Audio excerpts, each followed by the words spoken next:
우리가 지금 주일날 요한복음 말씀에 들어가서 요한복음 조금 자세하게 말씀을 나누려고 합니다. 새해가 시작되었습니다.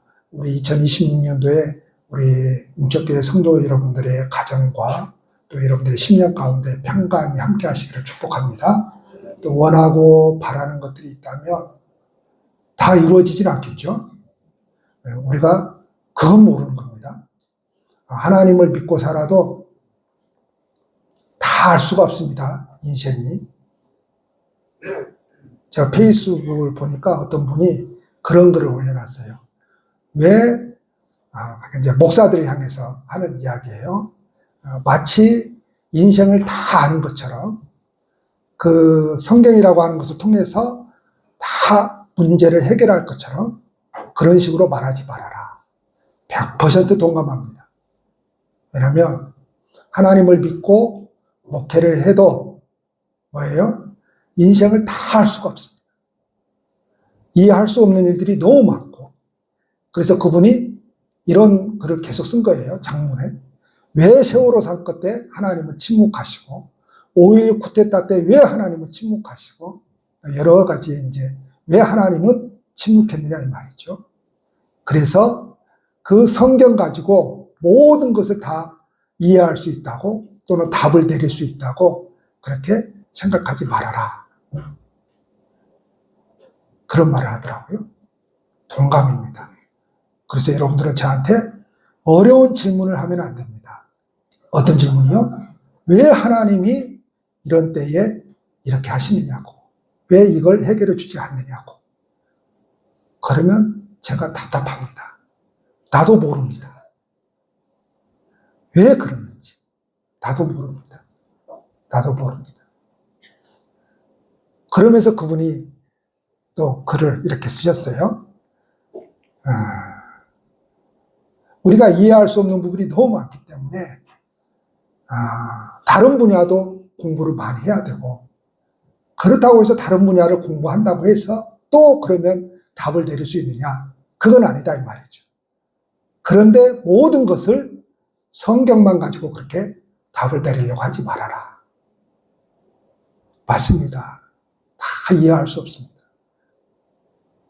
그런데 이해할 수 없는데 성경에서 끊임없이 말씀하고 있듯이 인내하고 참고 기다리면 반드시 승리할 날이 있을 것입니다.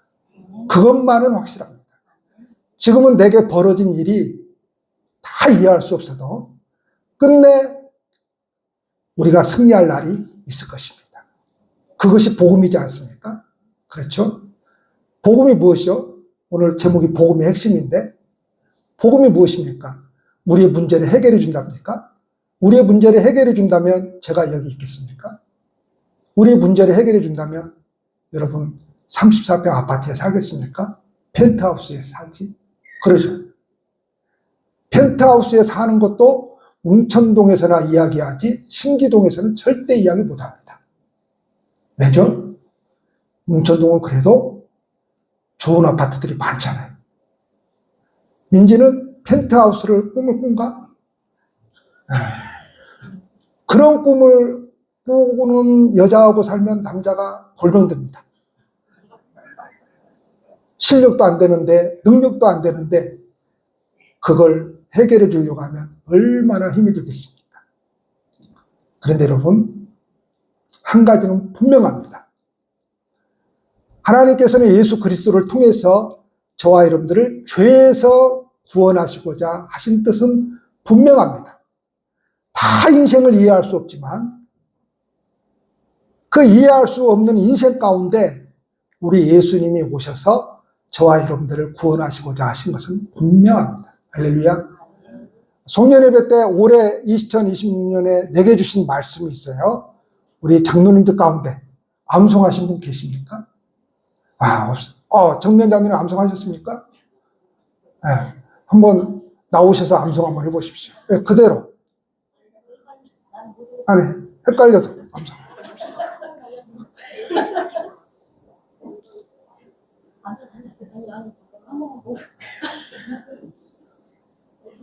네. 흥하는 일인 줄로 성령이 하나 되게 하신 말씀을 믿고 지켜라. 예, 여기서 4장 3절 말씀. 들어가십시오. 다시 암송하셔서 장로님들 왜 암송시키는가 하면 주일마다 장로님들부터 차례대로 해서 암송하신 분들 차례대로 여기서 안수기도 하겠습니다. 무슨 말인지 이해 가시죠? 네. 자, 세례 요한이 뭔가를 해요. 그 뭔가를 하는 것은 크게 두 가지 일을 했어요. 나타나서 갑자기 사람들한테, 이스라엘 백성들에게 회개하라, 천국이 가까이 왔느니라 막 외치면서 다니는 겁니다. 그것도 점잖은 양복을 입고 외치며 돌아다니는 것이 아니라 옷도 희한하게 입고 외치고 돌아다닙니다. 그 다음에 또 하나, 물로 세례를 주는 겁니다. 하도 이상한 소리를 하고 또 물로 세례를 주니까 사내들인 공회가 있어요. 이스라엘에. 이 사내들인 공회라고 하는 기구는 언제 생겨났는가 하면 구약시대 때 이스라엘 백성이 포로로 끌려가죠. 그 포로에서 생겨나게 됩니다. 그래서 이 사내들인 공회를 통해서 이스라엘을 회복시키는 겁니다. 그래서 말씀을 전파하고 아주 사회 질서를 이 사내들인 공회를 통해서 말씀으로 이스라엘을 다 잘 다져갑니다. 그 사내들인 공회가 나중에는 시간이 흐르면서 유대교를 다 이제 망치게 되지만은 처음에는 그러지 않았습니다. 그래서 이 사내들인 공회에서 사실은 예수님을 어떻게 한 겁니까? 사형을 시킨 겁니다. 근데 이 사내들인 공회에는 사형권이 없어요. 사형권이 없어요. 그래서 사형을 시키기 위해서 예수님을 누구에게 넘겨버린 겁니까? 빌라도에게 넘겨버린 것이죠. 우리는 사형권이 없으니 당신이 재판을 해서 로마법에 따라서 사형을 시켜달라 이거죠. 그들의 요구대로 예수님께서 그런 식으로 십자가에 사형을 당한 겁니다. 그래서 이 사내들인 공회에서 사람을 파견하는 겁니다. 요한에 대해서 들으니까 이제 조사도 어느 정도 했겠죠. 그래서 크게 세 가지의 질문을 합니다. 첫 번째 질문은 무엇인가 하면 네가 그리스도냐 묻는 겁니다. 자, 유대인들은 메시아를 기다리고 있는 사람들이었습니다. 그것도 어떤 메시아를 기다리고 있었느냐? 당시에는 로마의 식민지에 있었기 때문에 아주 모세와 같은 아주 뛰어난 영적 지도력을 가진 그런 사람을 기다리고 있었습니다. 그리고 그런 아주 뛰어난 영적 지도력을 가진 사람이 우리 민족을 로마에서 해방시켜줄 그런 그리스도를 기다리고 있었습니다. 그런데 이 사도 요한이죠. 요한을 보니까 그런 모습이 조금 보이더라 이 말이죠. 그래서 네가 그리스도냐 이 질문을 하는 겁니다. 요한은 힘주어서 대답합니다. 나는 그리스도가 아닙니다. 나는 그리스도가 아니지만 그분의 길을 예비하는 자이고 그분이 곧 오십니다. 이렇게 대답을 합니다. 두 번째 질문을 합니다. 그러면 네가 엘리야냐? 그럽니다. 네가 엘리야냐라고 하는 것은 여러분 구약성경 마지막 책이 말라기죠. 그 말라기에 뭐라고 기록이 되어 있는가 하면은 메시아가 오기 전에 엘리야가 먼저 와야 된다. 이 소리가 기록되어 있거든요. 이 말이 기록되어 있거든요. 그래서 요한 네가 그 말라기에 기록된 그 엘리야냐 묻습니다. 그러니까 유대인들이 생각하는 그 엘리야를 떠오르는 것은 엘리야는 죽음을 보지 않고 승천한 선지자잖아요. 그래서 그와 같은 능력 있는 선지자가 바로 나타날 것을 기대했던 것이죠. 그런데 이번에도 요한의 대답은 나는 엘리야가 아니다. 근데 이 누가도, 신약성경 누가복음을 기록한 이 누가도 이 요한에 대해서 뭐라고 기록을 하고 있는가 하면 엘리야의 심령과 능력으로 주 앞에 먼저 와서 주를 위하여 무슨 일을 할 것이다. 이런 식으로 기록을 했거든요. 하지만 요한은 나는 엘리야가 아니다 이렇게 대답을 합니다. 이어서 그들은 뭘 묻는가 하면 세 번째로 그러면 내가 그 선지자냐 묻습니다. 여기서 내가 그 선지자냐 묻는 것은 신명기의 말씀을 지금 인용을 한 겁니다. 그러니까 이 사람들이 그냥 질문한 것이 아니고 구약에 그렇게 예언된 이런 말씀들이 있는데 네가 그 사람이냐 이렇게 질문을 한 겁니다. 자, 유대인들은 메시아의 앞에 나타날 여러 종류의 선지자에 대해서 생각을 했습니다. 그들 중에서도 가장 위대한 선지자가 나타나기를 고대했던 것이죠. 그러나 요한은 다시 한번 자신은 그런 선지자가 아니다라고 대답을 합니다. 겸손하기 때문에 그런 대답을 한 게 아니에요. 물론 겸손의 차원도 있지만 그런 차원에서 그렇게 대답을 한 게 아닙니다. 이제 제사장과 레위인들이 요한의 대답에 이제 그럼 도대체 네가 뭐냐? 네가 뭐냐? 이것도 아니고 저것도 아니고 그렇게 구약에 예언된 그런 사람도 아닌데 네가 왜 회개하라 천국이 가까이 왔느니라 외치고 네가 그렇게 세례를 주냐? 물러. 그럼 도대체 너는 누구냐? 이렇게 물었습니다. 이때에 요한이 자신이 누구인지 22절, 23절에 이렇게 자기를 소개합니다. 나는 선지자 이사야의 말과 같이 주의 길을 곧게 하라고 광야에서 외치는 자의 소리입니다. 이렇게 자신의 역할을 말했습니다. 자신의 역할은 무엇이라는 겁니까? 내 뒤에 오시는 분이 예수님이신데 메시아이신데 그분이 메시아이신데 나는 그분이 당신의 사역을 잘할 수 있도록 뭐 하는 거예요? 준비하는 자다. 준비하는 자다. 그리고 사람들이 그분이 말씀을 전할 때에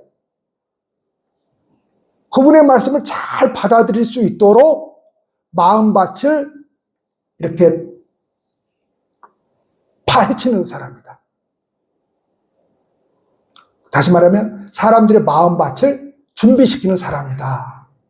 이렇게 자기를 소개합니다. 다시 말해서 나는 말씀이신 하나님과 예수님의 사역을 알리는 소리에 불과하다. 그래서 요한은 자기를 뭐라고 이렇게 표현한가 하면 소리에 불과하다. 이렇게 표현했습니다. 소리라고 하는 것은 언어잖아요, 여러분. 말이잖아요. 말에는 철학이 없습니다. 우리가 이제 많은 말들을 통해서 물론 사람도 설득하고 많은 말들을 통해서 이렇게 관계를 맺잖아요. 근데 왜 말에는 이렇게 철학이 없고 말에는 뭐가 없느냐? 여러분 보세요. 재판을 하는데 윤석열 전 대통령이 아무리 별 이상한 소리를 하는데 그 말을 듣는 국민들이 어떻게 받아들이겠습니까? 많이 보시죠? 저는 저 양아치 같다. 양아치 같다. 왜 그러는 거죠? 전부 다 거꾸로 이야기를 하고 있잖아요. 거꾸로. 전부 다 거꾸로 이야기를 하고 있으니까 그가 하는 말에 힘이 있습니까? 없습니까? 힘이 없는 거예요. 그래서 말에는 뭐예요?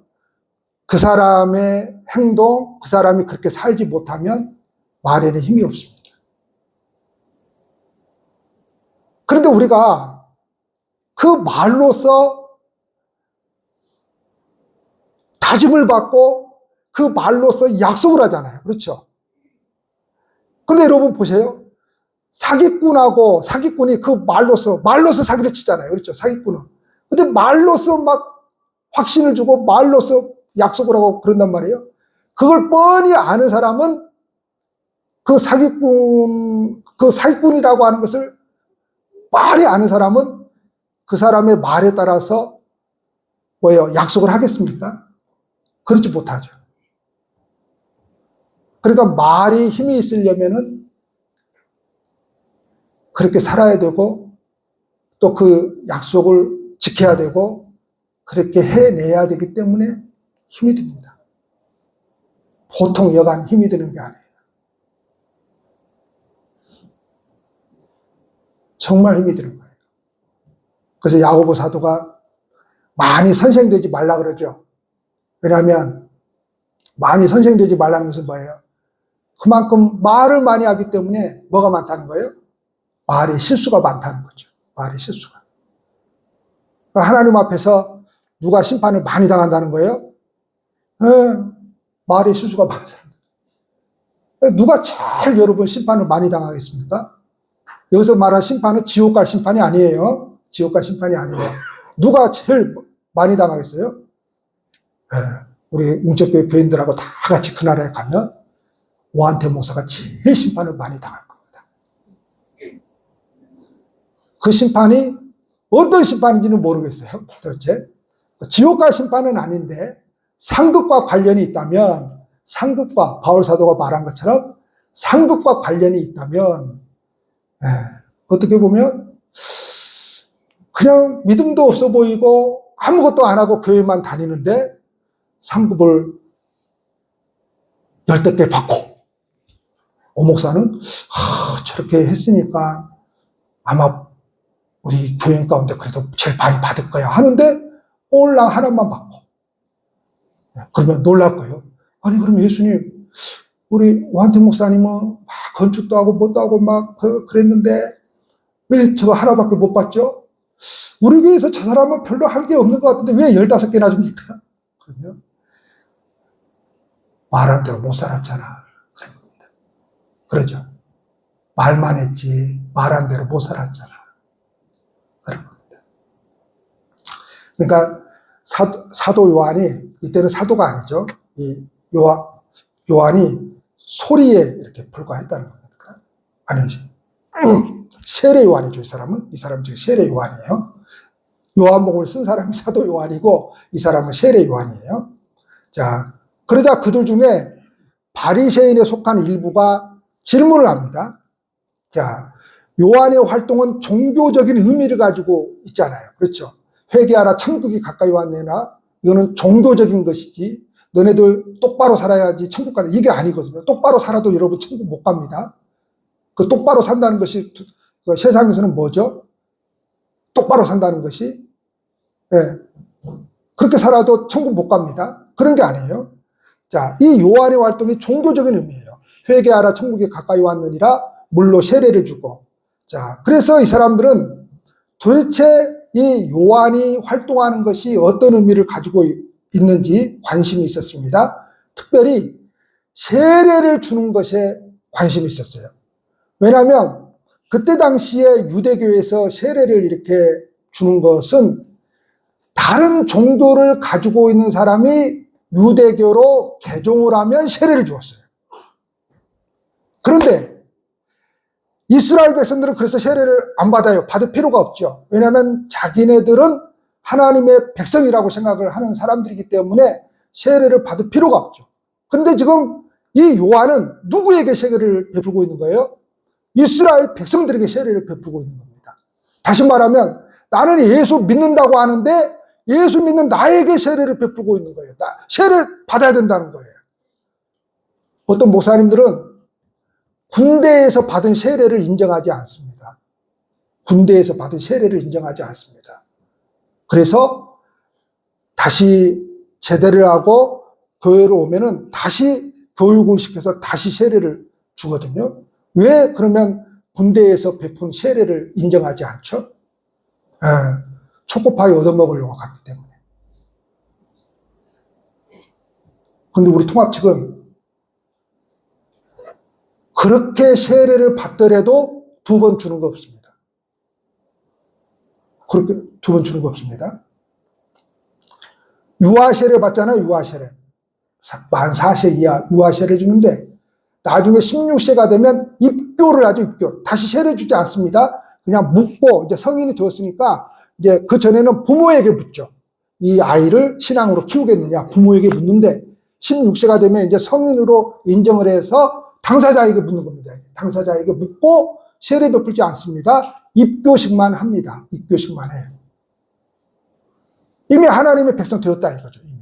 하나님의 백성 되었다 이거죠. 그런데 이스라엘 백성들에게 이렇게 세례를 준단 말이에요. 그래서 그게 왜 우리는 안 받아도 되는데 너는 왜 이스라엘 백성들에게 세례를 베푸냐 이 말입니다. 요한이 이 말은 안 했는데 이 말을 하는 거죠. 이 행동을 하고 있는 겁니다. 선택받은 이스라엘 백성들도 정결해져야 된다. 그러면 여러분 정결해야 구원받는 겁니다.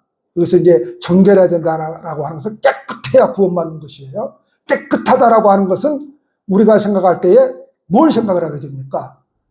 이 세상에 도덕과 윤리를 생각을 하게 되죠.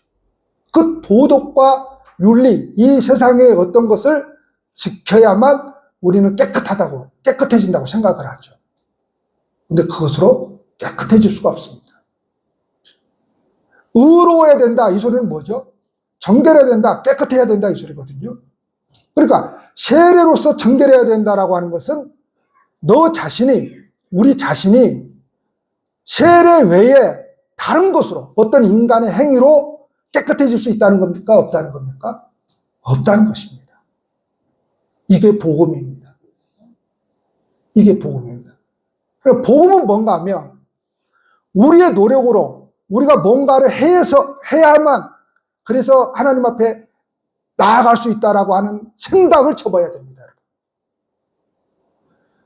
목회를 하면서 이제 세례를 주잖아요. 근데 아주 십수년이 지나도 세례를 안 받고 교회를 다니는 사람이 있어요.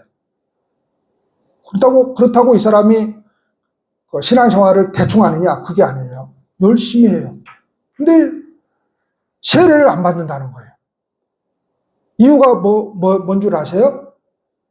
나 같은 사람이 어떻게 세례를 받을 수 있겠느냐? 그게 교만입니다. 그게 뭐죠? 내가 뭔가를 통해서 하나님 앞에 떳떳하게 인정받을 수 있을 때 내가 받겠다는 거잖아요. 그런 복음은 없습니다, 여러분. 그런 기독교는 없습니다. 우리가 세례받는 것은 왜 받는 겁니까? 내가 내 힘으로 도저히 구원에 이를 수 없고 내가 내 힘으로 하나님 앞에 설 수 없기 때문에 세례를 통해서 하나님의 자녀가 되는 거예요. 하나님께서 그 방법을 주신 거예요. 네? 직접적으로는 요한이 그렇게 대답은 하지 않았어요. 오히려 자신의 세례 사역을 예수님과의 연관성에서 설명하면서 나의 위치, 즉 요한의 자신의 위치를 확인시켜 주었습니다. 자신의 위치는 어떤 사람이라고 하는 거예요? 그 메시아의 신발끈을 풀리기도 감당하지 못할 사람이라고 하는 거예요. 신발이라고 하는 것은 가장 밑바닥, 낮고 천한 그 온갖 오물이 묻어있는 그 신발, 그것도 감당하지 못할 사람이라고 하는 것이죠. 그러면서 요한이 그 메시아에 대해서 그분이 어떤 분이냐 소개를 합니다. 하나님의 어린 양입니다. 이게 복음입니다. 자, 하나님의 어린 양이라고 하는 것은 무엇입니까? 구약시대에는 짐승을 통해서 인간이 하나님과 화목하게 되었죠.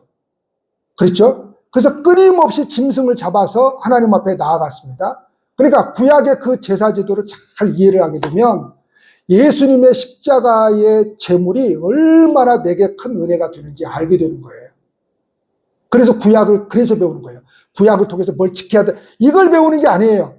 구약을 통해서 그 율법을 통해서 그 제물을 통해서 내가 얼마나 죄인인지, 내가 얼마나 하나님의 율법을 어기고 살아가고 있는지, 나로서는 도저히 구원받을 수 없는, 나로서는 도저히 하나님 앞에 설 수 없는 존재임을 날이면 날마다 자각하는 거예요. 그래서 많은 제물이 필요했던 거죠. 많은 짐승이 필요했던 것이죠. 근데 우리 예수님은 뭐예요? 단번에 드린 제사라고 하잖아요. 히브리서에. 그렇죠? 단번에 드린 제사.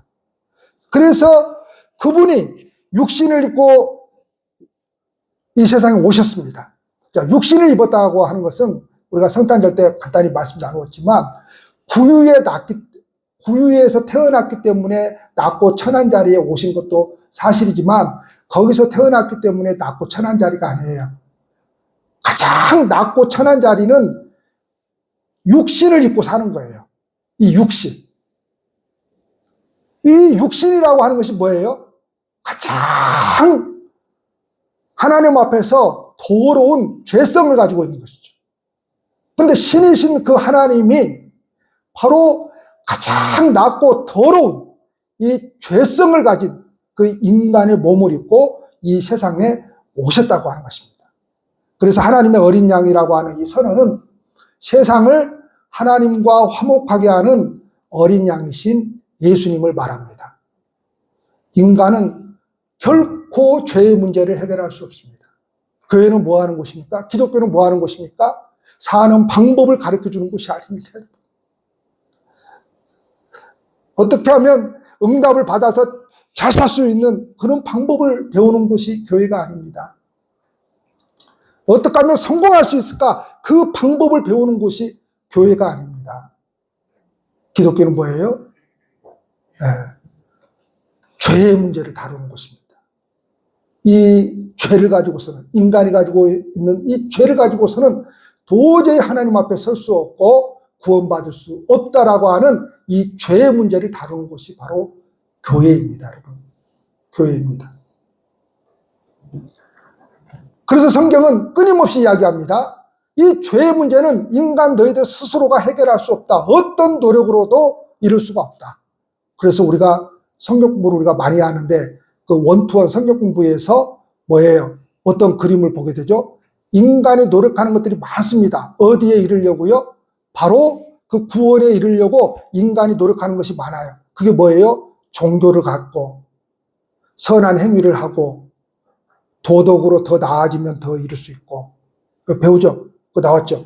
뭘로 거기에 막 이르려고 애를 써요. 근데 그걸로는 하나님에게 이룰 수 없다는 거죠. 그래서 인간과 하나님과 그 사이에 뭐가 그려져 있죠? 십자가가 그려져 있죠. 이 십자가가 뭘 상징합니까? 수직적으로는 하나님과 나이고 수평적으로는 뭐예요? 내가 건너갈 수 있는 예수 그리스도를 통해서 하나님에게 건너갈 수 있는 다리이죠. 여러분, 행위로서는 절대로 하나님 앞에 나아갈 수가 없는 것입니다. 오직 예수 그리스도의 보배로운 피만이 우리를 하나님과 화목하게 할 수 있습니다. 우리에게는 속죄의 능력이 전혀 없기 때문에 그렇습니다. 오직 하나님만이 희생 제물 대신 어린 양 예수님을 우리에게 허락하실 수 있습니다. 그것이 하나님께서 우리에게 베풀어 주신 가장 위대한 은혜입니다. 그것이 선물입니다. 할렐루야. 우리 교회 화장실에 가면 요만한 딱지 하나 붙여놨죠. 예수 믿으십시오. 그렇게 붙여있는데 네. 왜 교회 안에다가 예수 믿으라고 하는 거예요? 교회를 아주 오랫동안 이제 나오신 분들이야 아직 모르죠. 근데 아주 오랫동안 다니신 분들도 예수 안 믿는 사람들이 너무 많다는 겁니다. 예수 안 믿는 사람들이 너무 많다는 거예요. 그러면 이분들은 왜 예수를 안 믿어요? 뭘 가지고 자꾸만 하나님 앞에 나아가려고 해요? 뭘 가지고 자꾸만 자기의 구원을 확인하려고 하는 거예요? 나의 노력, 내가 뭔가 했다는 걸 가지고요. 여러분, 목사로 아무리 헌신해도 구원에 이를 수는 없습니다. 100번, 1000번 뭘 해도 착한 일을 해도 구원에 이를 수 없습니다. 절대 구원에 이를 수 없습니다. 인간의 방법으로는 결코 구원에 이를 수 없습니다. 하나님께서 마련해 놓으신 그 은혜의 선물, 예수 그리스도의 십자가 외에는 구원받을 수가 없습니다. 많은 사람들이 예수 없이 죄 가운데 살아남으려고 애를 썼지만 그리스도 없는 인간의 노력은 다 헛된 노력입니다. 예수님은 어린 양으로서 희생 제물이 되어주셨습니다. 그러니까 구원을 위해서 애쓰지 마세요. 노력하지 마세요. 힘들어요, 여러분. 그러면 힘들어요. 구원을 위해서 애쓰지 마세요. 노력하지 마세요. 우리가 애쓰고 힘쓰는 것은 왜 그런 겁니까? 그 하나님의 풍성한 은혜들을 맛보기 위해서지 구원 얻기 위해서 힘쓰고 애쓰는 게 아니에요. 그 하나님의 풍성한 그 은혜들이 너무 좋기 때문에 신앙에 애를 쓰는 것이지 내가 애를 쓴다고 해서 구원받지 못해요. 10년, 20년, 30년 빗자루질을 해도 구원받을 수 없습니다. 그럼 내가 정부를 밟다가 사다리에서 2번 떨어져 버렸거든요. 안 죽기 다행이죠. 100번 떨어져도 구원받을 수 없습니다. 교회에 뭐 좀 했다고. 절대 구원받을 수 없습니다. 그리고 그 예수님의 죽음은 우리가 하나님의 존전에 서지 못하도록 하는 모든 것을 제거합니다. 할렐루야. 믿으십시오. 자, 우리가 생각하기에 우리가 하나님 앞에, 하나님 존전에, 하나님 앞에 서지 못하게 하는 많은 것들이 있죠. 너무 많잖아요. 우주는 저거? 아니, 살면 살수록 더 많아져. 오래 살면 좋을 게 아니야. 더 많아진다니까. 왜 더 많아져? 죄밖에 없거든. 오래 살면. 더 많아져. 더 많아져. 단순히 성경에서 말하는 죄는 뭐 우리가 이 세상을 살아가면서 무슨 그런 죄들도 말하지만 그런 게 아닙니다. 우리 인간이 본질적으로 가지고 있는 그 하나님을 거역하는 죄들. 그걸 말해요. 자, 그리고 하나님 앞에 서지 못하도록 하는 것이 뭐예요? 그게 율법이죠. 그게 율법이죠. 여러분, 율법이 613가지예요. 이스라엘 백성들이 613가지로 나눴어요. 613가지. 그리고 그 율법을 613가지를 요약해서 만들어 놓은 것이 뭐예요?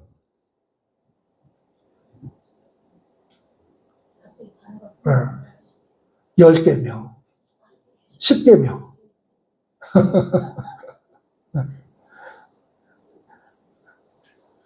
그런데 여러분 보세요.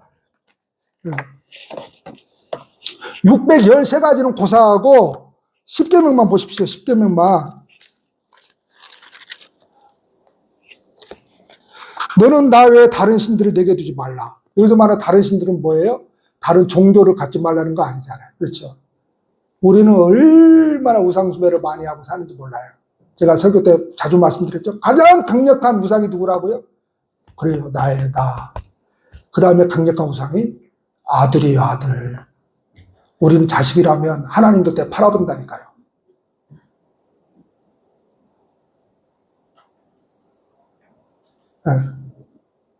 자식 밥 차려줘야 된다고 11시 예배만 끝나기가 무섭게 집으로 달려가는 사람이 있어요.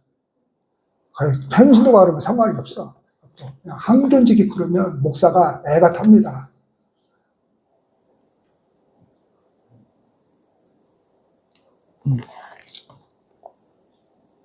그리고 이렇게 생각하면 난 다른 종교 안 갖고 기독교 가지고 있어요. 다른 신들. 그게 아니에요. 너를 위하여 새긴 우상을 만들지 말고 또 위로 하늘에 있는 거야 아래 땅에 있는 거야 땅 아래 물속에 있는 어떤 영향 받지만 그것들에게 절하지만 그것들을 섬기지 말라. 근데 그 뭐예요? 우리는 얼마나 세상에 절하고 세상을 섬깁니까? 세상에서 잘 되기 위해서 돈 때문에 다 망가지고 그러잖아요. 돈을 벌지 말라는 게 아니에요. 그것 때문에 하나님을 우리는 다 팔아먹고 예배도 그냥 그러고 살고 있잖아요. 10계명을 지키고 산다고 생각하면 안 돼요. 너는 내 하나님 여호와의 이름을 망령되게 부르지 말라. 망령되게 부른다라고 하는 것은 뭐예요? 하나님이 없는 것처럼 안식일을 기억하여 거룩하게 지키라. 몰라. 주일 성수하라는데 내 부모를 공경하라. 부모 공경 다 해요? 나는 못했어요. 살인하지 말라. 근데 예수님 뭐라고 그래요? 미워하는 마음에 미워하는 것도 없고 살인했다. 그러니까 예수님이 오셔서 이 10계명을 더 강화시켜버린 거예요. 꼼짝달싹을 못하는 겁니다. 우리는 10계명을 더 강화시켜버린 거예요. 제7은 간음하지 말라. 나는 안 했어요. 예수님 뭐라고 그랬어요? 마음의 음욕을 품는 자마다 이미 간음했다. 여기에 남자들이 약합니다. 네. 그러니까 우리는 613가지는 고사하고 10가지도 지키지를 못하고 살아가요. 그러니까 이것이 나를 누구 앞에 서지 못하게 만들어요? 하나님 앞에 서지 못하게 만들어요.